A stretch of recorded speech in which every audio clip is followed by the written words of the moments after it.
माधुरी के पिता लाल कुआं के सबसे बड़े जमींदार थे। 3 मंजिला कोठी, 2 गाड़ियां और शहर की हर दुकान में उनका हिसाब। माधुरी को बचपन से यही सिखाया गया था कि वो खास है, औरों से अलग है। कॉलेज में भी उसके आसपास हमेशा दोस्तों की भीड़ लगी रहती थी। कोई उसकी तारीफ करता, कोई उसके कपड़ों की, कोई उसके घर की बात करता। माधुरी को लगता था कि ये सब उससे प्यार करते हैं, लेकिन सच्चाई ये थी कि लोग उसके पैसे और रुतबे से प्यार करते थे। उस दिन शाम को कॉलेज के गेट के पास काफी भीड़ इकट्ठा थी। माधुरी अपनी सहेलियों के साथ बाहर निकल रही थी जब उसकी नजर शिव पर पड़ी। साधारण कुर्ता पायजामा, सस्ती चप्पल और हाथ में एक पुराना झोला लिए वो गेट पर खड़ा था। उसके चेहरे पर मासूमियत थी, लेकिन माधुरी ने वो नहीं देखी। उसने बस एक गांव का लड़का देखा। अरे ये कौन है? देखो तो इसे बिल्कुल देहाती लग रहा है, माधुरी ने जोर से कहा और उसकी सहेलियां हंस पड़ी।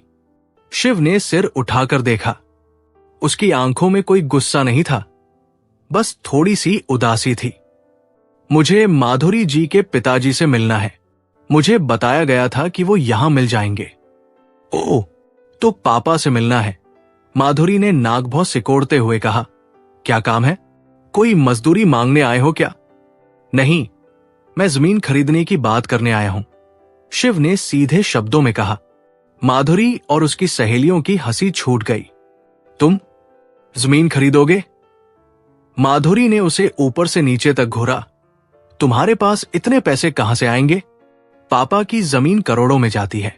अब तक और भी कई स्टूडेंट्स रुक गए थे तमाशा देखने के लिए। शिव की आंखों में शर्मिंदगी आ गई, लेकिन उसने खुद को संभाला। जी, मुझे पता है, मैंने आपके पिताजी से फोन पर बात की थी। उन्होंने कहा कि वो किसी काम से बाहर गए हैं, शाम तक आ जाएंगे। मैं माधुरी जी से मिलकर उनके साथ घर आ जाऊं। सुनो सब, माधुरी ने जोर से कहा, ये महाशय जमीन खरीदने आए हैं। देखो तो इनके कपड़े, चप्पल, और ये कह रहे हैं करोड़ों की जमीन खरीदेंगे। पता नहीं कहां कहां से आ जाते हैं लोग। आसपास खड़े लोग हंस रहे थे। किसी ने मोबाइल से वीडियो भी बनानी शुरू कर दी।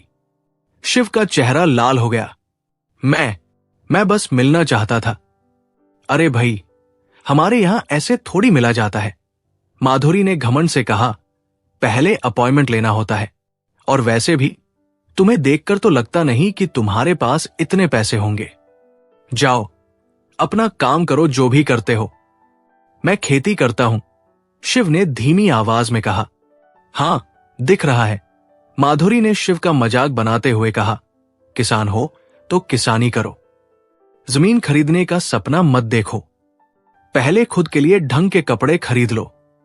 शिव कुछ बोलना चाह रहा था, लेकिन गला रुंध गया।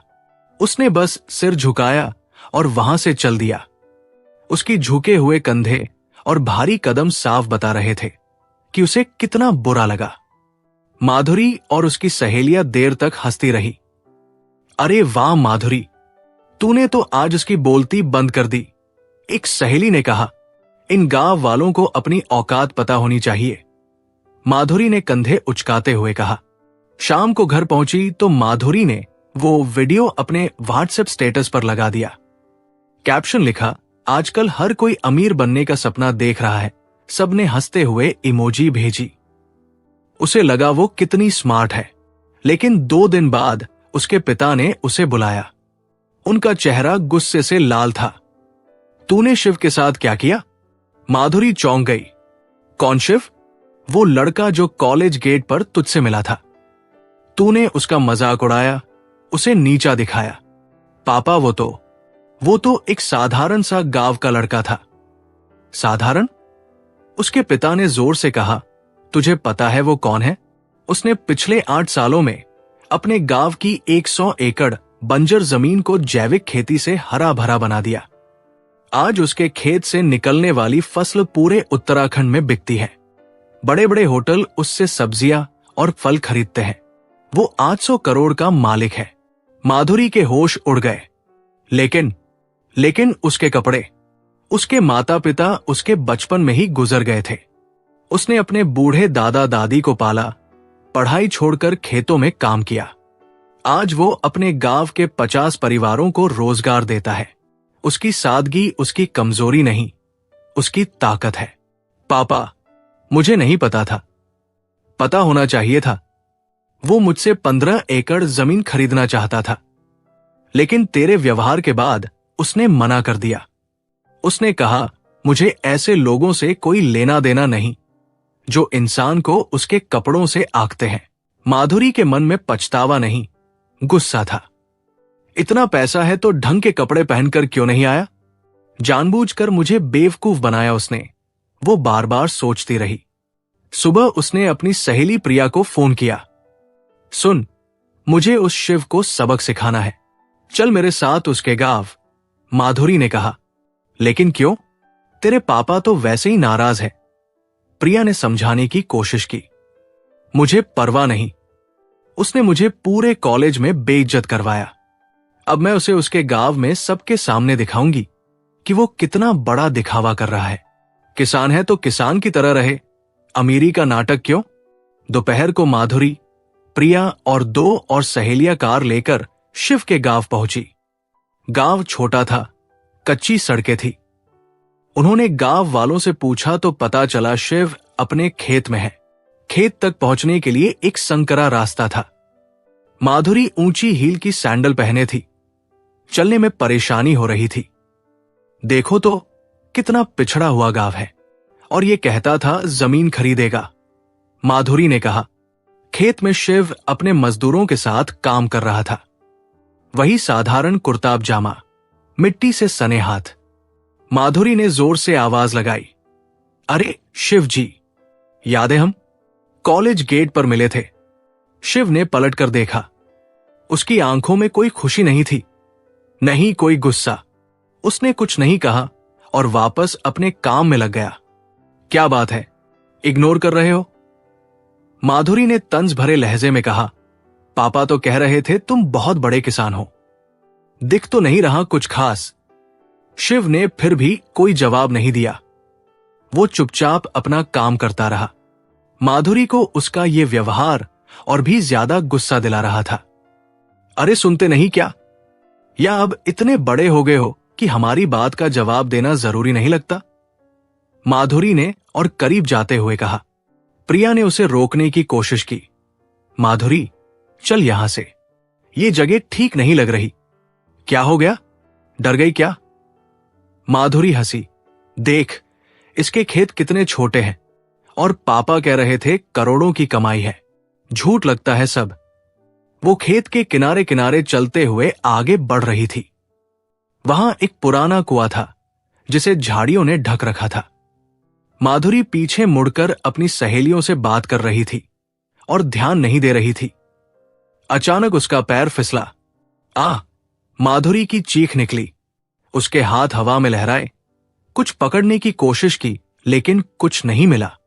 वो नीचे गिर गई। उसकी जान संकट में थी।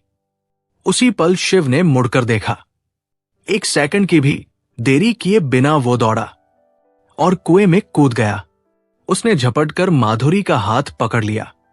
बहुत मुश्किल मेहनत करके माधुरी को ऊपर लेकर आया। माधुरी की सांसें फूल रही थी। दिल जोर जोर से धड़क रहा था। उसके घुटने और हाथों में खरोंचें आ गई थी। वो कांप रही थी। शिव ने उसे सुरक्षित जगह पर बिठाया। थैंक यू, माधुरी ने कांपती आवाज में कहा। शिव ने उसकी तरफ देखा। उसकी आंखों में कोई उल्हाना नहीं था, न कोई तंज, न कोई गुस्सा। बस एक इंसान की दूसरे इंसान के लिए चिंता थी। लेकिन उसने एक शब्द नहीं बोला। उसने बस इशारे से अपने एक मजदूर को बुलाया। इन्हें बाहर तक पहुंचा दो, डॉक्टर को दिखा देना, शिव ने मजदूर से कहा और वापस अपने काम पर चला गया। माधुरी हैरान रह गई। उसने अभी अभी उसकी जान बचाई थी, लेकिन न कोई बात, न कोई सवाल, न कोई तारीफ की उम्मीद। बस चुपचाप चला गया। कितनी अकड़ है इसमें, माधुरी ने धीरे से कहा। लेकिन प्रिया ने उसे टोका। ये अकड़ नहीं है माधुरी, तूने उसके साथ जो किया, उसके बाद भी उसने तेरी जान बचाई। और कोई होता तो पहले लेक्चर देता, लेकिन उसने कुछ नहीं कहा। ये आत्मसम्मान है, अकड़ नहीं। गांव में डॉक्टर ने माधुरी की मनपट्टी की। बाहर बैठे बैठे उसने गांव के लोगों को आपस में बात करते सुना। एक बूढ़ी औरत कह रही थी, शिव बाबू ने मेरे बेटे को अपने खेत में काम दिया। पहले हम भूखे सोते थे, अब मेरे घर में रोज खाना बनता है। एक आदमी बोला, मेरी बेटी की शादी में शिव ने बिना कहे 50,000 दे दिए। कहा, चुपचाप रख लो, किसी को बताना मत। जिस भी बात करो, वो शिव के बारे में अच्छी बात करता था। माधुरी चुपचाप सब सुन रही थी। उसके मन में तूफान चल रहा था। क्या वो सच में गलत थी? क्या उसने शिव को गलत समझा, जिसे वो अकड़ समझ रही थी? क्या वो आत्मसम्मान था, जिसे वो दिखावा समझ रही थी? क्या वो असली सादगी थी? वापस कार में बैठकर लाल कुआं लौटते हुए माधुरी कुछ नहीं बोली। उसके मन में पहली बार शिव के लिए एक अलग भावना आई थी, सम्मान, कृतज्ञता और कुछ ऐसा जो वो समझ नहीं पा रही थी। उस दिन के बाद से माधुरी थोड़ी बदल गई थी। रात को सोते वक्त उसे शिव की वो आंखें याद आती जब उसने उसका मजाक उड़ाया था। उन आंखों में दर्द था, अपमान था, लेकिन नफरत नहीं थी। और जब उसने कुएं से उसे बचाया, तब भी उन आंखों में सिर्फ इंसानियत थी। माधुरी को अपने आप से नफरत होने लगी थी। क्या हो गया है तुझे? 3 दिन से ठीक से खाती पीती नहीं, उसकी मां ने पूछा। कुछ नहीं मम्मा, माधुरी ने जवाब दिया, लेकिन उसकी आंखें सब कुछ कह रही थी। एक हफ्ते बाद माधुरी ने फैसला किया, उसे शिव से मिलना था, उससे माफी मांगनी थी। इस बार वो अकेली गई, न कोई दोस्त, न कोई दिखावा, सिर पर साधारण दुपट्टा, पैरों में आरामदायक जूते। शिव अपने खेत में था। माधुरी को देखकर उसके चेहरे पर कोई भाव नहीं आया। वो अपना काम करता रहा। शिव, मुझे तुमसे बात करनी है, माधुरी ने धीमी आवाज में कहा। कहो, शिव ने बिना उसकी तरफ देखे जवाब दिया। मुझे माफ कर दो, मैंने जो किया वो बहुत गलत था। मैंने तुम्हें सिर्फ तुम्हारे कपड़ों से आका, तुम्हारे दिल से नहीं। शिव ने काम रोका और उसकी तरफ देखा। माफी मांगने की जरूरत नहीं है, तुमने वही किया जो तुम्हें सिखाया गया। अमीर लोग गरीबों को हमेशा नीचा ही समझते हैं। नहीं, मैं अब वैसी नहीं हूं। तुमने मुझे बदल दिया है, माधुरी ने कहा। मैंने कुछ नहीं किया, तुमने खुद अपनी गलती देखी, बस इतना ही। शिव फिर अपने काम में लग गया। माधुरी वहीं बैठ गई। वो पूरा दिन शिव के साथ रही। देखा कैसे वो मजदूरों से बात करता है, प्यार से, इज्जत से। कैसे वो खुद उनके साथ काम करता है। दोपहर में जब खाना आया तो शिव ने सबसे पहले मजदूरों को खिलाया, फिर खुद खाया। माधुरी को पहली बार लगा कि असली अमीरी क्या होती है। शाम को जब सब चले गए, माधुरी ने हिम्मत जुटाई। शिव, मुझे तुम्हारी पूरी कहानी सुननी है। तुम इतने अलग कैसे हो? शिव ने एक गहरी सांस ली। मेरे माँ बाप की मौत एक एक्सीडेंट में हो गई थी जब मैं 10 साल का था। मेरे दादा दादी ने मुझे पाला। हमारे पास सिर्फ 5 एकड़ बंजर जमीन थी। मैंने स्कूल छोड़ दिया और मजदूरी करने लगा। लोग मुझे अनाथ कहकर बुलाते थे, मजाक उड़ाते थे, लेकिन मैंने हार नहीं मानी। माधुरी चुपचाप सुन रही थी। उसकी आंखों में आंसू आ गए। मैंने किताबें पढ़ी, इंटरनेट पर जैविक खेती के बारे में सीखा। धीरे धीरे उस बंजर जमीन को हरा बनाया। आज मेरे पास 100 एकड़ जमीन है, 50 परिवारों को रोजगार देता हूं। लेकिन मैंने कभी नहीं भूला कि मैं कहां से आया हूं। ये कपड़े, ये सादगी, ये मुझे याद दिलाती है कि इंसान की पहचान उसके कर्मों से होती है, कपड़ों से नहीं। माधुरी रो पड़ी। तुम इतने अच्छे हो शिव, मैंने तुम्हारे साथ कितना बुरा किया। मुझे माफ कर दो प्लीज। मैं तुम्हें माफ करता हूं माधुरी, लेकिन अब तुम जाओ। तुम्हारी और मेरी दुनिया अलग है। नहीं शिव, माधुरी ने उसका हाथ पकड़ लिया। मैं तुमसे प्यार करने लगी हूं। तुम्हारी सच्चाई, तुम्हारी मेहनत, तुम्हारा दिल, सब कुछ मुझे अपनी तरफ खींच रहा है। शिव ने अपना हाथ छुड़ा लिया। उसकी आंखों में गहरा दर्द था। प्यार? उसने हंसते हुए कहा, जब तुम्हें पता नहीं था कि मैं 100 करोड़ का मालिक हूं, तब तुमने मेरा मजाक उड़ाया, सबके सामने मुझे अपमानित किया, मुझे भिखारी, देहाती कहा, और अब जब तुम्हें पता चला कि मेरे पास पैसा है तो तुम्हें प्यार हो गया? माधुरी सन्न रह गई। नहीं शिव, ऐसा नहीं है। मुझे तुमसे प्यार तुम्हारे पैसों की वजह से नहीं, तुम्हारी इंसानियत की वजह से हुआ है। अगर तुम्हें सच में मेरी इंसानियत से प्यार होता तो तुम उस दिन भी मुझे इज्जत देती जब मैं साधारण कपड़ों में तुम्हारे सामने आया था। शिव की आवाज में दर्द और गुस्सा दोनों थे। लेकिन तुमने नहीं किया, क्योंकि तुम्हारे लिए इंसान की कीमत उसके कपड़ों से तय होती है, उसके दिल से नहीं। शिव प्लीज। माधुरी, जो लोग रुपए को इंसान से ज्यादा दर्जा देते हैं, मैं उन्हें अपने काबिल नहीं समझता। तुमने मुझे तब देखा जब मैं गरीब दिख रहा था और तुमने मुझे कीड़ा समझा। अब तुम मुझे अमीर जानकर प्यार की बात कर रही हो। यह प्यार नहीं है माधुरी, यह सिर्फ पैसे की चाहत है। नहीं शिव, तुम गलत समझ रहे हो। माधुरी बुरी तरह रो रही थी। मैं कुछ गलत नहीं समझ रहा, मैं बस इतना जानता हूं कि असली प्यार बिना शर्त होता है और तुम्हारा प्यार शर्त पर आधारित है, मेरे पैसों की शर्त पर। मुझे ऐसे प्यार की जरूरत नहीं। शिव उठ खड़ा हुआ। तुम जाओ माधुरी, और अगली बार किसी को भी उसके कपड़ों से मत आंकना। इंसान की असली कीमत उसके दिल में होती है। माधुरी के लिए ये शब्द किसी थप्पड़ से कम नहीं थे।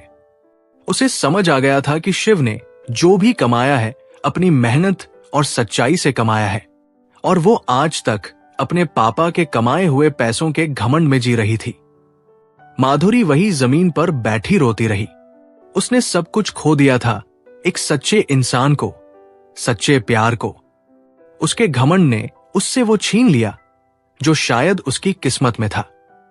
लेकिन अब बहुत देर हो चुकी थी। शिव जा चुका था और उसके साथ माधुरी की खुशियां भी। माधुरी वापस अपने घर लौट आई, लेकिन जो सबक उसे आज मिला था वो जिंदगी भर नहीं भूलेगी। उसके बाद ना कभी माधुरी इसने शिव से मिलने की कोशिश की, ना ही कभी उसका शिव से सामना हुआ। इंसान ये भूल जाता है किसी की सादगी, सच्चाई और कपड़ों से उसके व्यक्तित्व का आकलन नहीं करना चाहिए। लेकिन सवाल यह है, क्या शिव का निर्णय सही था? क्या शिव ने माधुरी के बारे में सही सोचा? अपने विचार कमेंट करके जरूर बताएं और हमारे चैनल